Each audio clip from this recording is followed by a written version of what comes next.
Imagine being asked to build a weapon so powerful it could end a war in a single flash of light. Imagine being told you have a handful of years, unlimited money, and the brightest minds in the world at your disposal. Imagine being told that if you fail, the enemy will succeed, and the enemy is Nazi Germany. Now imagine succeeding, and then watching in horror as everything you built gets used on a city full of human beings.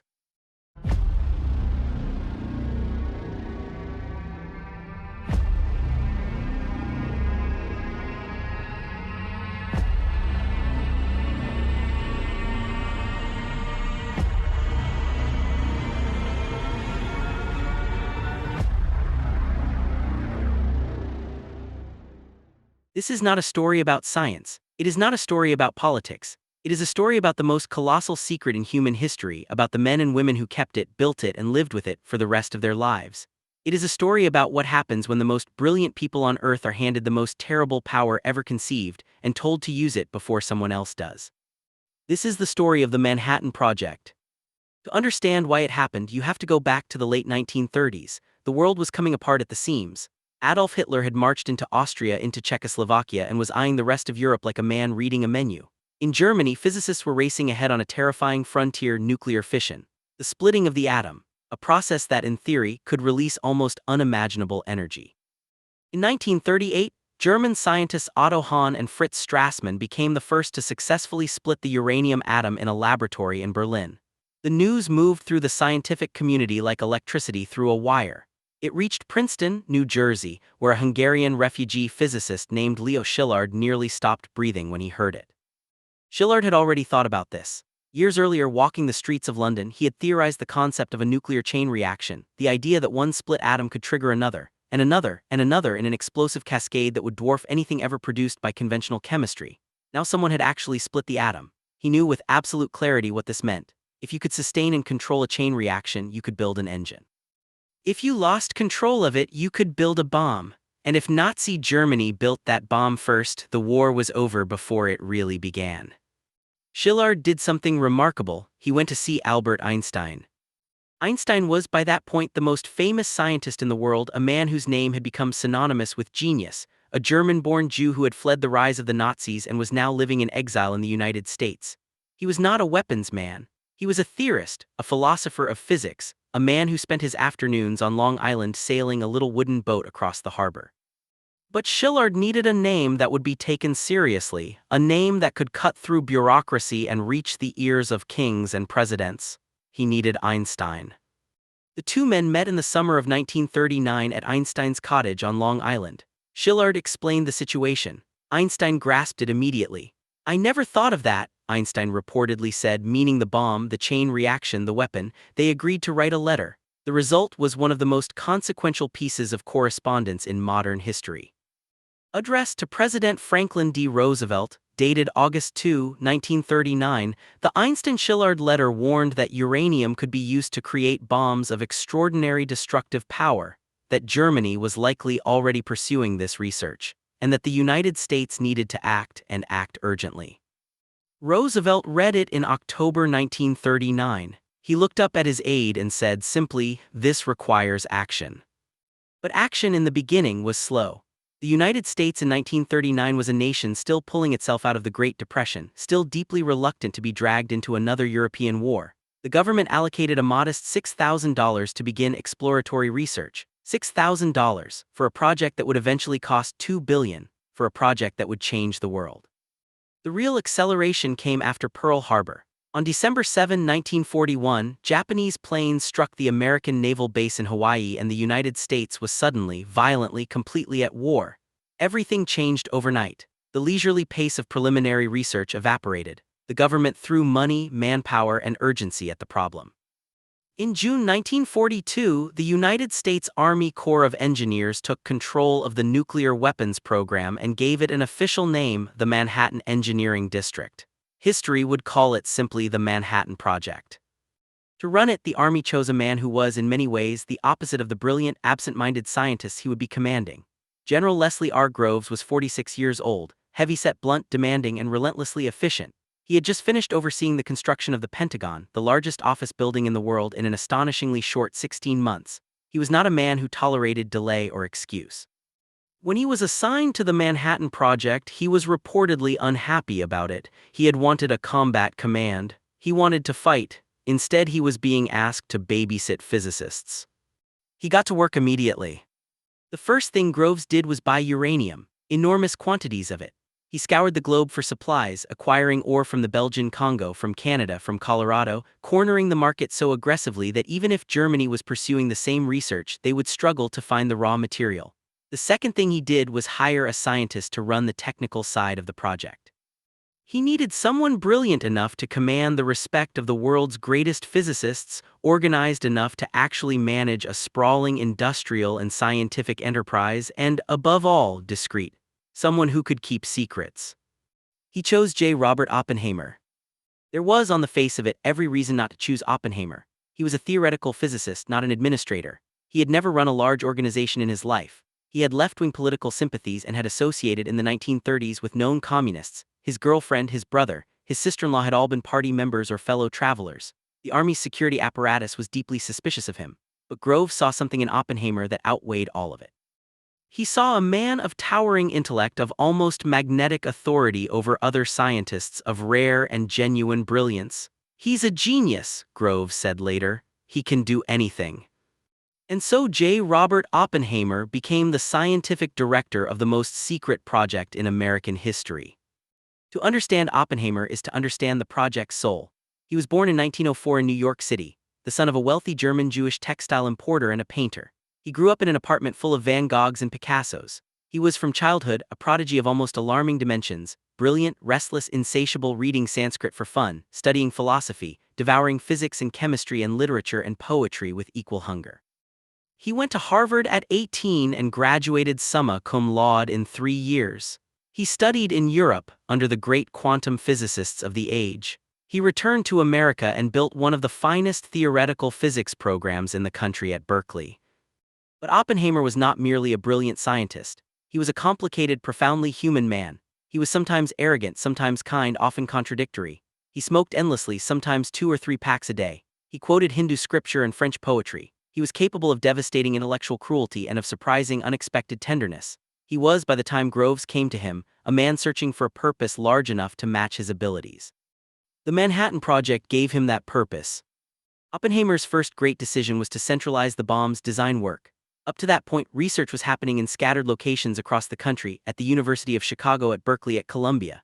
Scientists were working in relative isolation, sharing results imperfectly, duplicating efforts. Oppenheimer saw that this would not work. You needed all the best minds in one place, talking to each other, attacking the problem together. You needed a laboratory.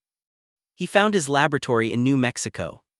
On a mesa in the high desert of the Sangre de Cristo Mountains, accessible only by a single winding dirt road, there was a small boys' school called the Los Alamos Ranch School. Oppenheimer knew the area. He had a cabin nearby and he had ridden horses through those mountains as a young man recovering from illness. He loved that landscape, the wide open sky, the ancient dust, the sense of being at the edge of the world. He proposed it to Groves, who agreed immediately. The remoteness was a security blessing.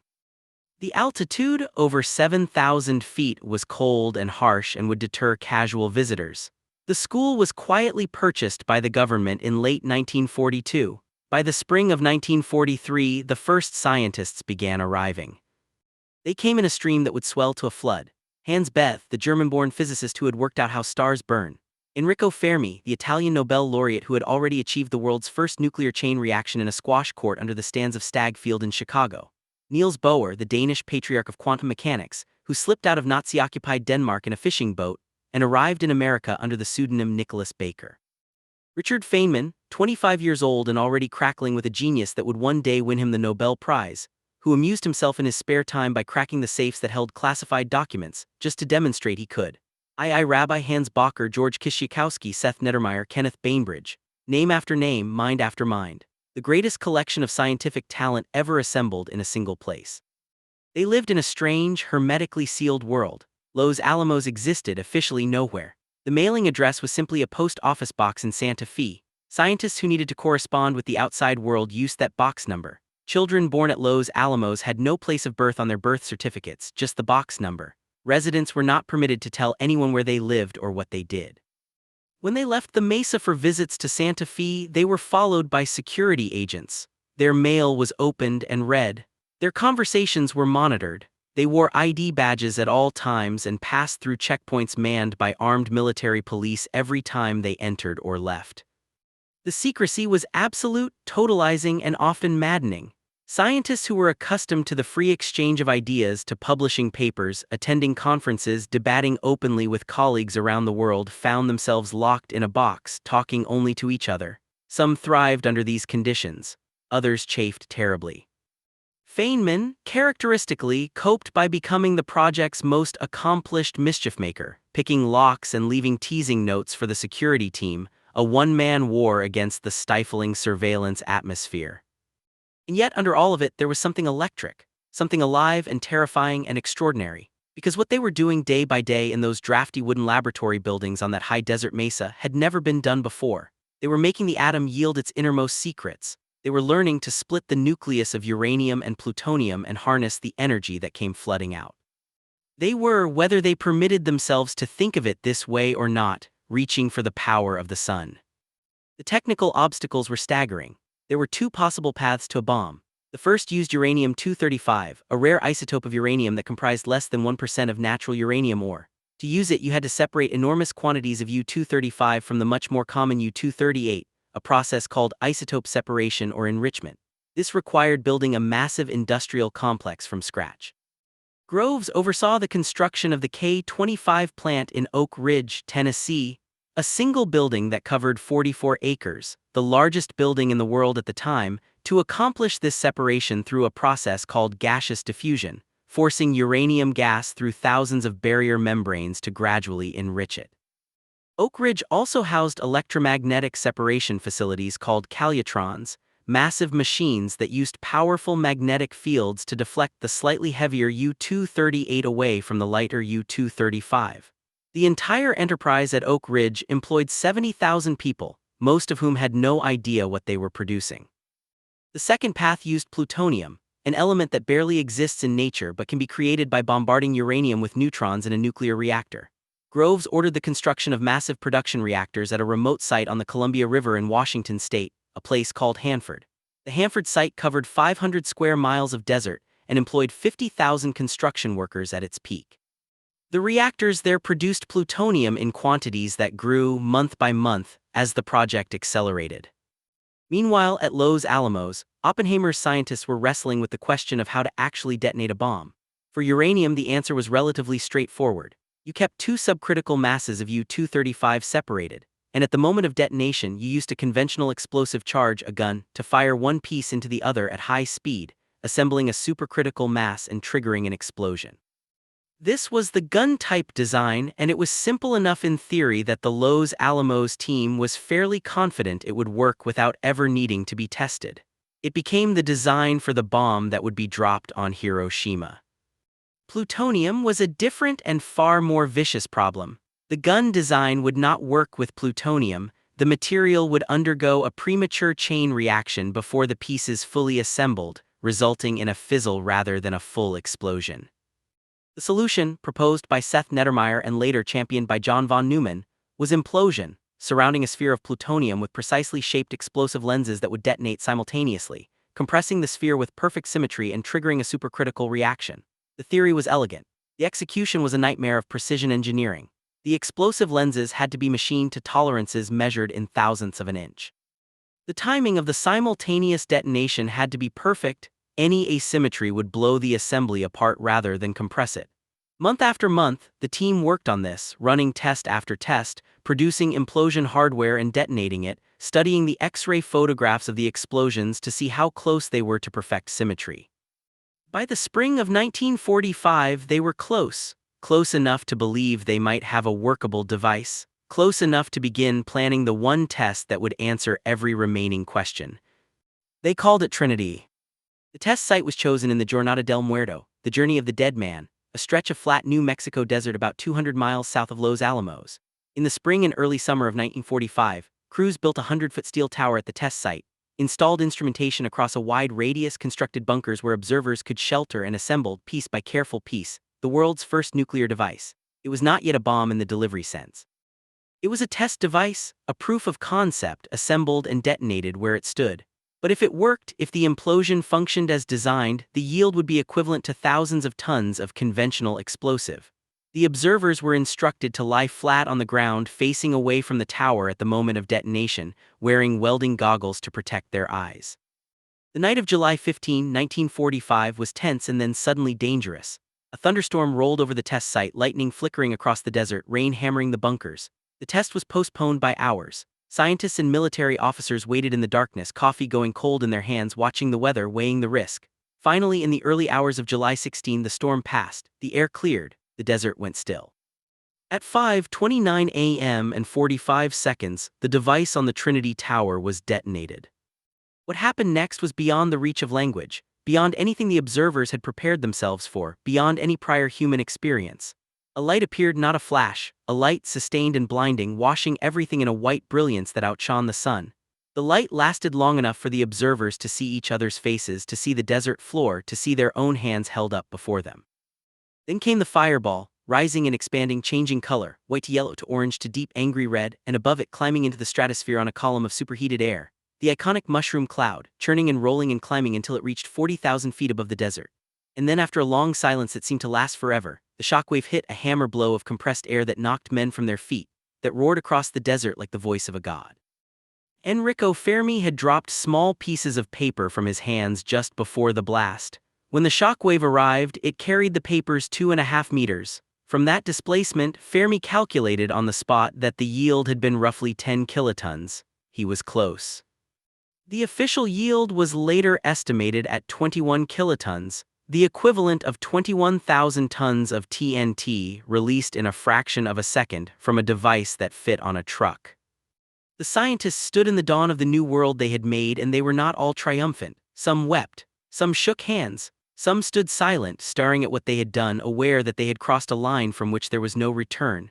Kenneth Bainbridge, who had directed the test, turned to Oppenheimer in the bunker and said quietly, "Now we're all sons of bitches." Oppenheimer later described his own state of mind in words that have become perhaps the most famous reflection on the atomic age. He said that as he watched the explosion, a line from the Hindu scripture, the Bhagavad Gita, came into his mind. He recalled the words of the god Vishnu, speaking to the warrior Arjuna, "Now I am become death, the destroyer of worlds." He said this quietly, as a man describes a dream. 3 weeks later, on August 6, 1945, a B-29 superfortress named Enola Gay, piloted by Colonel Paul Tibbets, took off from Tinian Island in the Pacific carrying a uranium gun-type bomb called Little Boy.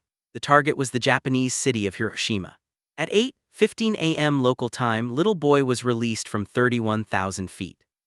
It fell for 43 seconds and detonated at approximately 1,800 feet above the city, directly over a hospital. The yield was approximately 15 kilotons. In a single second, the center of Hiroshima ceased to exist. In the next few seconds, a firestorm ignited across miles of the city. In the following hours and days, the death toll rose to somewhere between 70 and 80,000 people dead immediately, with perhaps as many again dying in the weeks and months that followed from burns, injuries, and radiation sickness. 3 days later, on August 9, a plutonium implosion bomb called Fat Man was dropped on the city of Nagasaki. The yield was 21 kilotons, essentially identical to Trinity. The death toll was between 40 and 80,000 immediate deaths, with tens of thousands more to follow. On August 15, 1945, Emperor Hirohito of Japan announced his country's surrender. The war was over. The news reached Los Alamos in various ways. Some scientists heard it on the radio, some heard it from colleagues, some had known the bombs were about to be used, had known for weeks, had discussed it in anxious, whispered conversations in the laboratories and dormitories and mess halls of the Mesa. And when the news came, there was celebration. There was genuine, jubilant relief. The war was over. No American invasion of the Japanese home islands would be necessary. The hundreds of thousands of casualties that invasion would have caused would not happen. The scientists and soldiers and workers at Los Alamos had done what they set out to do. They had ended the most destructive war in human history. And then, slowly in the weeks and months that followed, something else began to creep in, something harder and heavier and less easily spoken aloud. The scientists had not been unaware that their work would kill people. They were not naive men and women, They knew in the abstract that a weapon was a weapon, that its purpose was destruction. But the abstract is a different country from the specific, and there is a great distance between knowing something intellectually and confronting it in photographs. Photographs of the blackened ruins of Hiroshima, photographs of shadows burned onto walls where human beings had stood, photographs of the injured and the dying in makeshift hospitals across what remained of the city. The moral reckoning had actually begun before the bombs were dropped. In June 1945, a group of scientists at the Metallurgical Laboratory in Chicago, including Leo Szilard, the man who had set the whole chain of events in motion 6 years earlier, signed a petition to the president arguing against using the bomb on Japanese cities without warning. They proposed a demonstration explosion in an uninhabited area, a chance for Japan to surrender before the weapon was used on its people. Szilard gathered signatures. The petition was addressed to Harry Truman, who had become president in April after Roosevelt's death. Oppenheimer did not sign it. Neither did most of the senior scientists at Los Alamos. The petition was classified by the Army and never reached Truman. The decision to use the bombs on cities had already been made. After the war, the moral reckoning deepened.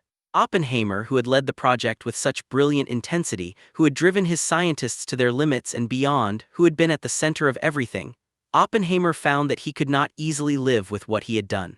He returned to Washington and became an advisor to the government on atomic policy. He argued for international control of nuclear weapons, for openness rather than secrecy, for a world in which the atom was shared rather than hoarded. He became, gradually and painfully, a man whose conscience was larger than his comfort. In October 1945, he met with President Truman in the Oval Office. Oppenheimer was gaunt, exhausted, visibly distressed. He told the president, "Mr. President, I feel I have blood on my hands." Truman, who had made the decision to use the bombs and who was not a man much given to second thoughts, was irritated. He reportedly said later that he did not want to see that crybaby scientist in his office again. The reckoning came for others too. Isidore Rabi, one of the great physicists of the age and a close friend of Oppenheimer's, said that the bomb had made him feel that the physicists had somehow gotten out of hand, that they had made something they should not have made. Hans Bethe spent decades afterward working on arms control, trying in some measure to reverse the damage.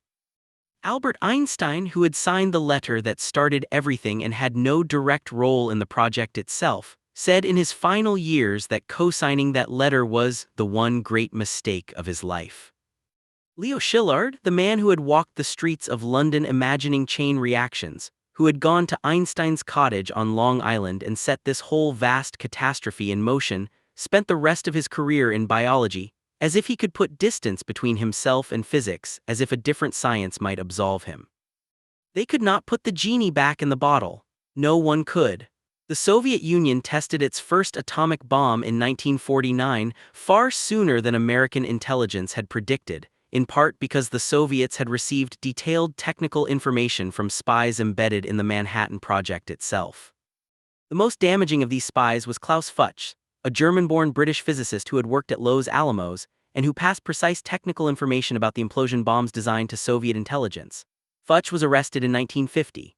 The revelation that the most secret project in history had been penetrated from within sent a shockwave through the American national security establishment that took decades to fully subside. The nuclear arms race that followed consumed the second half of the 20th century. Within a decade of Hiroshima, both the United States and the Soviet Union had tested thermonuclear weapons, hydrogen bombs, fueled by fusion rather than fission, with yields measured in megatons rather than kilotons. A single such weapon could destroy a city the size of New York in a single flash. By the height of the Cold War, the two superpowers together possessed tens of thousands of nuclear warheads, enough to destroy human civilization several times over. The world lived under what strategists came to call mutual assured destruction, the theory that neither side would use their weapons because to do so would guarantee their own annihilation in return. The peace was preserved by the promise of absolute horror. Oppenheimer himself did not escape the reckoning.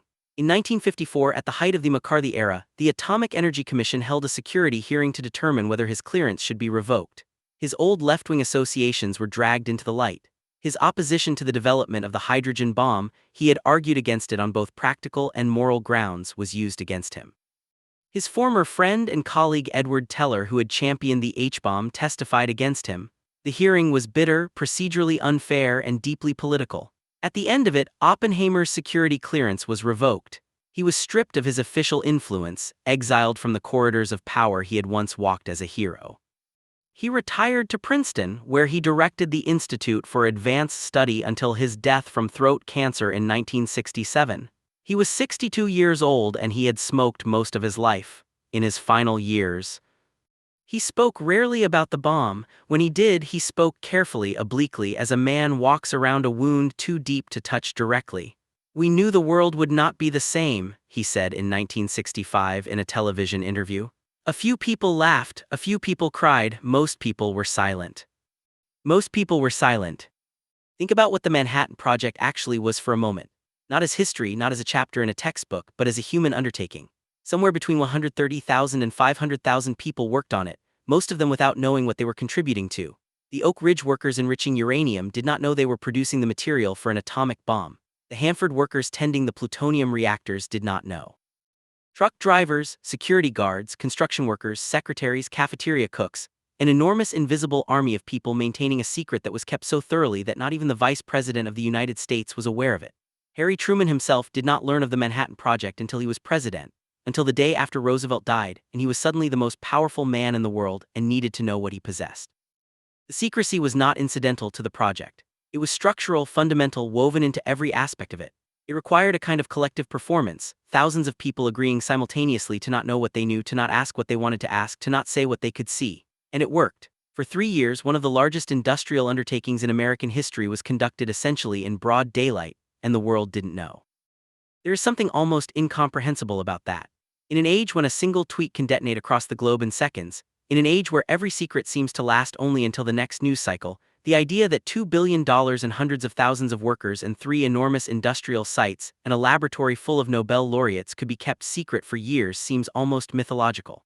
And yet it happened. Because the people involved understood what was at stake. They understood with a clarity that most of us never have to confront that the stakes were civilizational. Not merely national, not merely strategic, civilizational. If Germany built the bomb first, the map of the world would be redrawn permanently and not in any direction that permitted human freedom. The urgency of that threat was enough to hold the secret together, to keep mouths closed and pens uncapped and hands steady, even when the work was dangerous and the living conditions were harsh and the confinement was maddening. Of course, as we now know, Germany was not as close to the bomb as the Allies feared. The German nuclear program, codenamed Uranverein, the Uranium Club, was real but badly underfunded and organizationally chaotic. Werner Heisenberg, the brilliant physicist who led it, may have deliberately slowed or misdirected the effort, a claim that has been debated by historians for decades without a definitive resolution. What is clear is that Germany never came close to building a weapon. When Allied teams swept through Germany in the final months of the war searching for nuclear facilities, they found a program that was years behind Los Alamos. The race that had driven the Manhattan Project forward with such desperate urgency had, in a sense, been running against a ghost. But you cannot judge the decisions of 1942 and 1943 by the knowledge of 1945. The scientists and officials who made those decisions did not know what we know. They knew only that Germany was scientifically sophisticated, that it had the raw materials, that it had already split the atom first, and that Hitler was a man who had demonstrated, beyond any shadow of doubt, that he was capable of anything. Manhattan Project has left humanity with 2 great inheritances. The first is the one we talk about most, the weapon, the bomb, the mushroom cloud, the age of nuclear terror that has hung over the world since August 1945. It is an inheritance of potential annihilation, of a trigger that can never be fully removed, of a knowledge that can never be unlearned. Once you know how to split the atom, you cannot unknow it. Once you have seen the photographs from Hiroshima, you cannot unsee them. The world that existed before Trinity never came back. The second inheritance is quieter and in some ways just as profound. The Manhattan Project demonstrated, for the first time, what organized science at scale could achieve. It showed that you could take the most abstract theoretical knowledge, quantum mechanics, which in 1930 was a set of beautiful equations with no practical application most physicists could imagine, and translate it in a few years into a working technology of world historical consequence.